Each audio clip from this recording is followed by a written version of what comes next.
What's up, and welcome to another edition of the Cover 2 Recap. I'm BruinSportsReport.com publisher Edward Lewis. This is Ryan Karchi, the UCLA beat writer for the OC Register. We're here today at UCLA, where it just wrapped up its 10th day of spring ball. 5 more to go. But today, the couple of the injury notes that we need to hit on.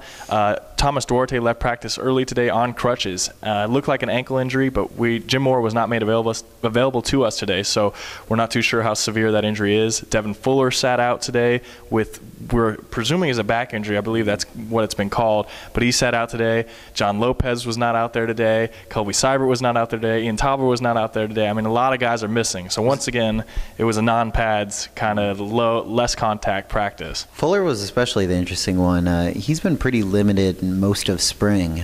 He's looked fine whenever he's been in there, but word was before that they're just trying to give him a few days off. But it was kind of interesting today, especially being without pads, that he stayed out and he was on the bike and kind of spent most of the practice over on that side of things. The key thing is nothing appears to be serious that'll linger into the fall. Malcolm Bunch actually returned from his injury on yesterday, Wednesday, and another guy who kind of returned back to full strength 100% was Zach Whitley, and that was a note I wanted to get into today with you. We talked with Jeff Ulbrich after practice today, and he said, all right, the gig is up. He's not an outside linebacker, he's an inside linebacker. What was your thoughts on that? And I also talked to Zach Whitley, who kind of told me that he was all up for the challenge of trying something new, but realized pretty quickly that he was thinking too much, that things just weren't working. His instincts weren't exactly as strong as they were on the inside.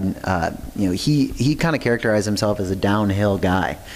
He likes to hit that running back kind of right through the hole, which makes sense. I mean, you and I have both talked about it, all spring. He very clearly is a better player at inside linebacker, and that's kind of what Jeff Ulbrich was getting at, was that we want to put our guys in the best position possible, and he's very clearly supposed to be an inside linebacker.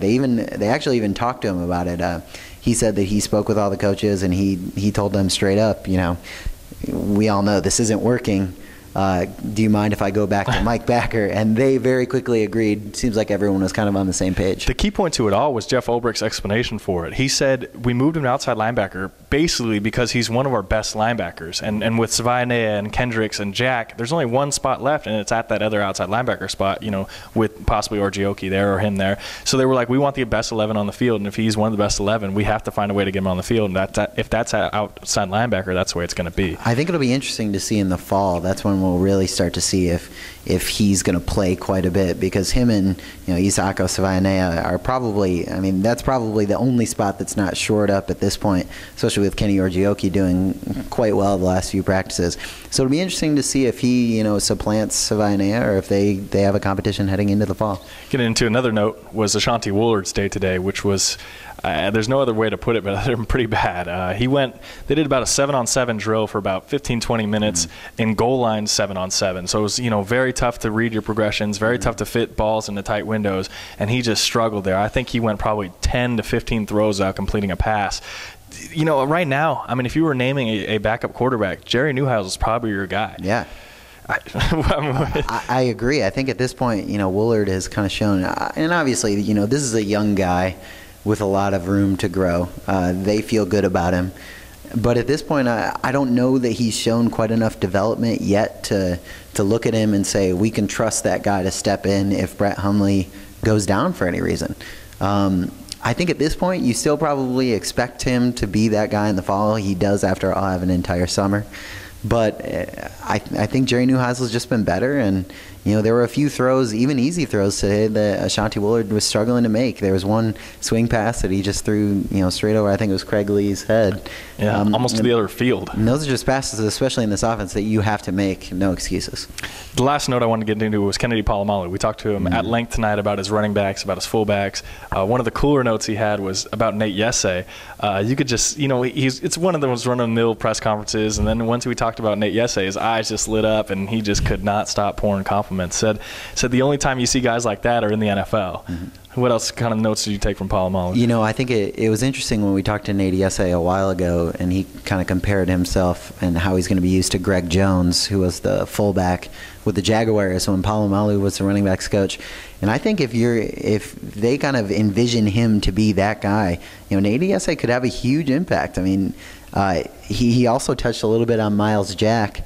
And Right. I think that was interesting because he said that he's been told to stay away from Miles at least this spring. Who knows if that'll change, but it seems like, at this point, maybe I'm crazy here, maybe you use Nate Esse as that big guy, the guy who you need to get those short yardage situations. You roll him out in the flat. He's shown an ability to catch those passes out there. But it seems like you're right that he was pretty excited about him. He also talked about Craig Lee a little bit. He said that they're putting him in uncomfortable situations and have noticed already that he's becoming more comfortable. And I think he spoke at length about his pass blocking and just how that's definitely improved, and that was always the part of Craig Lee's game that we worried about. So at this point, all signs are kind of pointing to him having some kind of role in the fall, whatever that may be. Let's get into top performers. Give me one or two guys that stood out to you today. The number one guy I think above any performer at today's practice was Ishmael Adams. He's kind of got that tenacious at the line. Obviously, he has kind of had a chip on his shoulder. Everyone has asked him about his height the last 2 years, and he's come out more fierce, I feel like, this spring than he has in a long time. And today, that definitely paid off. He looked like the best defensive back out there. He had 3 picks during one-on-ones. Last one, I think he had in the end zone on this beautiful play. He was just blanketing Mossy Johnson and just, stole it right out of midair. I think it was Brett Hundley throwing the ball too.